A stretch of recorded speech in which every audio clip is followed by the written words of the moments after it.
Hi, this is Kimberly Miller with the Palm Beach Post. I cover weather, the environment, and the climate for the paper.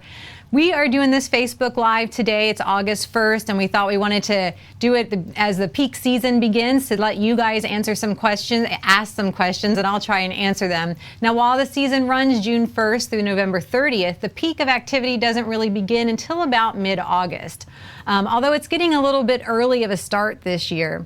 So please, thank you for coming to our Facebook Live, and again, if you have any questions, please ask them. We're going to talk about what's brewing in the tropics right now, what's right on our doorstep, some of the preparation that you should be doing or should have already done, and then we're going to talk a little bit about the El Nino climate pattern and what's going on with it. Something's changed that might impact the rest of this hurricane season, August, September, and October, which again is the peak of the season.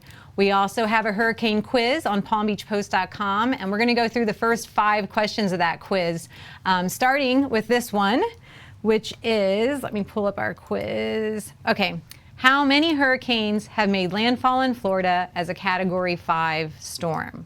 As Category 5 storms. And we'll answer that question in a little bit. But please answer it on Facebook Live if you know. So first, we wanted to talk about preparation. You know, June 1st is the beginning of hurricane season. There's a lot of activity then about, you know, the tax-free holiday. But if you haven't gotten prepared, now's the time. The fiercest storms happen in August, September, and October, and that means stocking up on supplies and making a plan in case you have to evacuate. So you want to check the Palm Beach County Emergency Manager's website to find out your evacuation zone. And remember that evacuation zones are based on storm surge, not wind. And I just want to keep that in mind. So we put together this video on how to prepare for a storm after our close call with Hurricane Matthew in 2016. I have one correction though. The new recommendation for having food and water is for 7 days, not 3. And one of the things I talked about at some of the hurricane conferences I was at in the spring was that FEMA is dealing with about 50 national emergencies right now between wildfires and flooding, and even some of Hurricane Irma in the Keys they're still working with.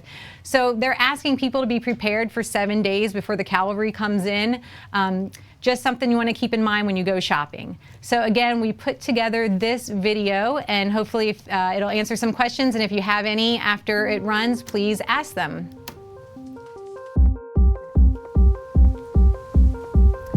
A hurricane watch is no time to panic.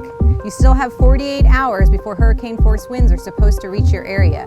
What you want to do is listen to the National Hurricane Center and your local emergency officials. But there are some things you can do beforehand to make your life easier. You don't want to be like her. Hurricane season begins June 1st and runs through November 30th. So if you live in Texas, Louisiana, Alabama, Florida, all the way up the eastern seaboard, you want to be prepared. When a hurricane watch is issued, you want to make sure you get gas and money. You can make your life a lot easier if you have a plan and a kit together. These are some of the things I've gathered over the years and things that you might want to consider having in your kit. Wet naps, just in case you're somewhere that doesn't have running water. Light sticks. This is a tiny thermal blanket. It might come in handy if you have to go to a shelter. Raincoat, for obvious reasons. Rain pants, a gallon of water per day per person, and again for 3 days. I also carry a backpack with enough clothes for 3 days. A key thing is having enough light. This is a light and a NOAA weather radio and a charger for your cell phone. You want to have your important documents somewhere safe, like in a Ziploc bag. This might be a little strange, but I packed this. It's a sarong. You can use it as a towel. You can use it if you want to change modestly if you're in a shelter. Rain boots. This is just in case you get in trouble. It's a whistle. It has a compass on it. And I also have waterproof matches. Bottom line is, nobody wants to deal with a hurricane, but you can make it easier on yourself by being prepared, and never underestimate Mother Nature.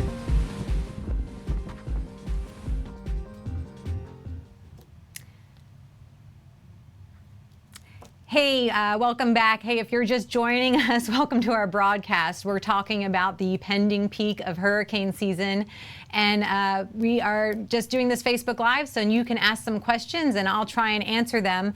We're going to look at our first hurricane quiz question, what the answer was to that one. And the first question was, how many hurricanes have made landfall in Florida as a Category 5 storm?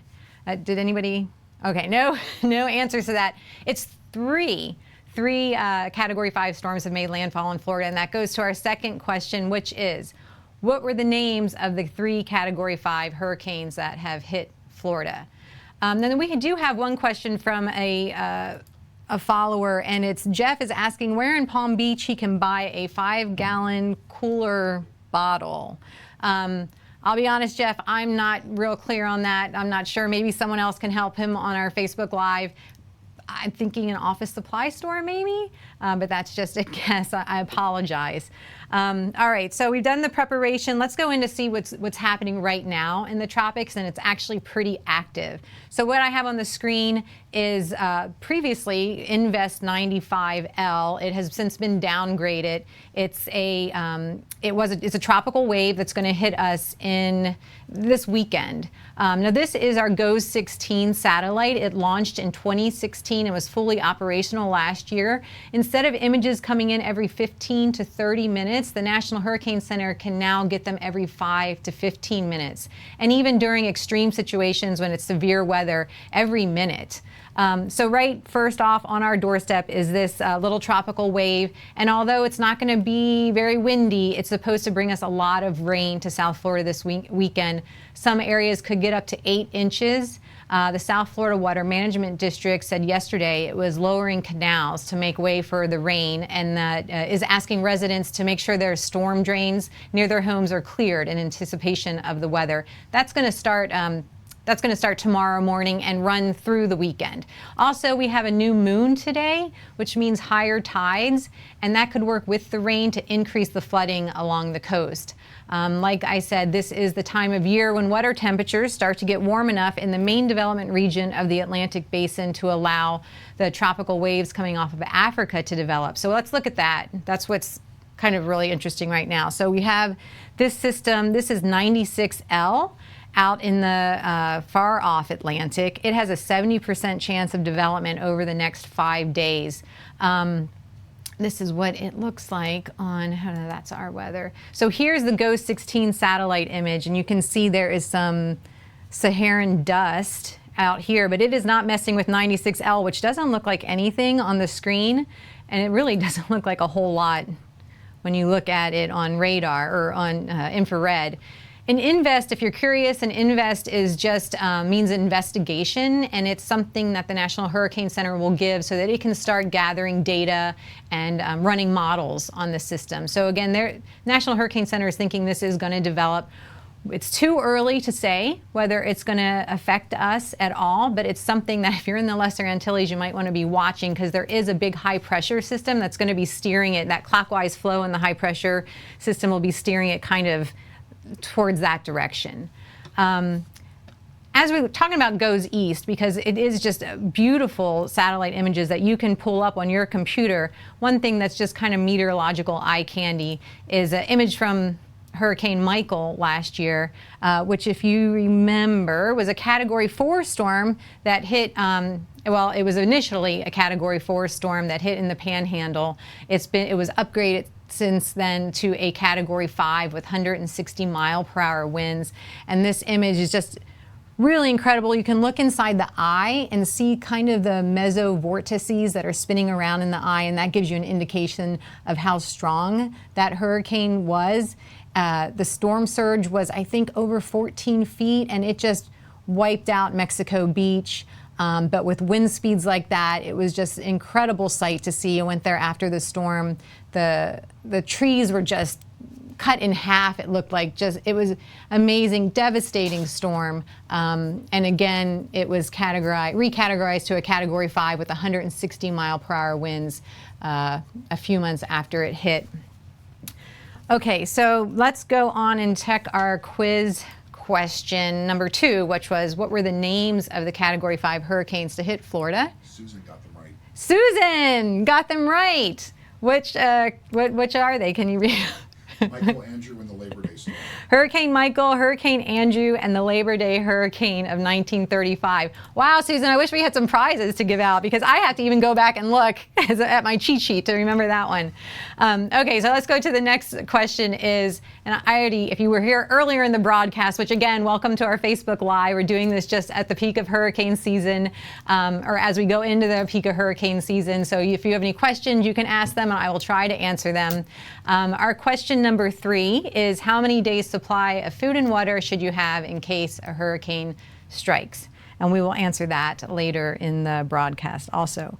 One thing that I wanted to look at that was similar, that's happening right now in the tropics, and it's similar to what happened last year, is that we have some strange things happening with the sea surface temperatures. Now, if you look in the subtropics, this is the sea surface temperature anomalies in Celsius. And if you look at the subtropics, they're a little bit warmer than actually in the main development region. That blue area just coming off of Africa is quite a bit cooler. And last year we had several of the storms develop on the periphery of the main development region, which doesn't necessarily mean a lot. All of the we had like a record number of subtropical storms last year, and they all eventually formed into hurricanes, including Florence, which, if you remember, hit North Carolina pretty hard. Even though it was a Category 1, it was still, and it was downgraded from a Category 4, it still sent a storm surge a mile inland in North Carolina. So that's another reminder that you don't want to just think about the categories when they're talking about storms. Just because it's downgraded to a Category 1 doesn't mean that it's not dangerous. And you don't want to listen to your emergency managers when something like that happens. Another thing we wanted to talk about was El Nino.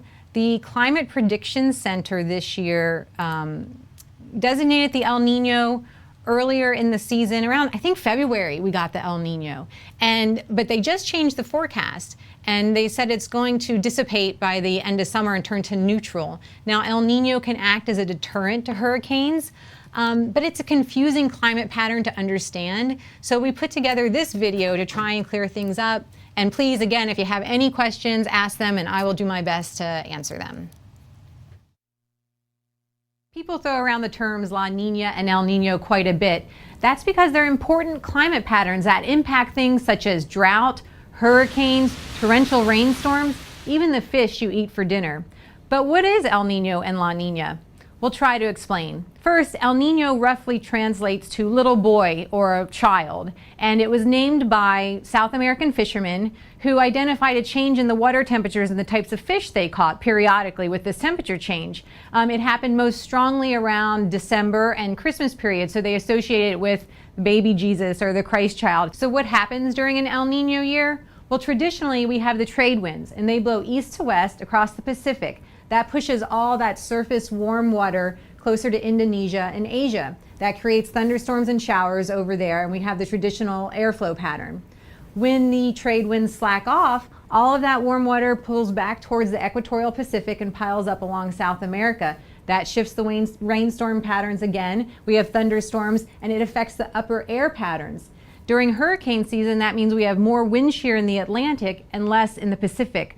So wind shear is a hurricane killer. That's why climatologists know that during a strong El Nino year, we'll typically have fewer hurricanes in the Atlantic. El Nino is typically stronger during the winter months. The warmer Pacific waters pump energy up into the subtropical jet stream, and that changes its pattern. What it means for Florida is more storms, cloudiness, and more rainfall. That played out perfectly in 2015, 2016. First, we had a super strong El Nino. We called it the Godzilla El Nino. 2015 marked the 10th year that Florida escaped a hurricane landfall. And during the winter, we had such torrential rainfall in January that it filled up Lake Okeechobee. The water managers had to send that extra water out the Caloosahatchee and St. Lucie estuaries. And what that did was help create a harmful algae bloom that summer. Now, that warm water on the equatorial Pacific can't stay there forever. Like a pendulum, it'll swing back and push back towards Indonesia, and we'll end up with a neutral period or a La Nina. And La Nina is an abnormal cooling of the waters in the equatorial Pacific. What that means for Florida typically is a drier, warmer winter, and it can be more accommodating to hurricanes. We saw that in 2016 when we got hit by Hermine and had a close call with Matthew. This is why La Nina and El Nino are so closely monitored by forecasters. If you want to learn more about the weather, check out my weather blog at palmbeachpost.com. Okay, so just because El Nino is dissipating, I talked to some forecasters and hurricane experts this week, and they said, you know, it was so weak to begin with, they're not changing their forecasts, and most of them are calling for an average year. That means 12 named storms, 6 hurricanes, including 6 hurricanes, and that includes 3 major hurricanes. But so just because it's average doesn't mean, you know, you should let your guard down.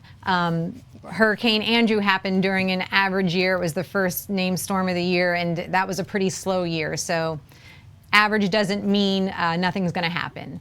All right, let's go to our third quiz question. How many days supply of food and water should you have? And we had 2 right answers. Holly and Jeff got it right. 7 days is what they're recommending at this point. That seems like a lot, but it's good just to be prepared in case of an emergency. Let's go to the next quiz question. All right, this one's pretty easy. True or false, if you were outside the cone of uncertainty, are you safe? That's a pretty easy one. I'm not even going to wait for an answer on that one. That's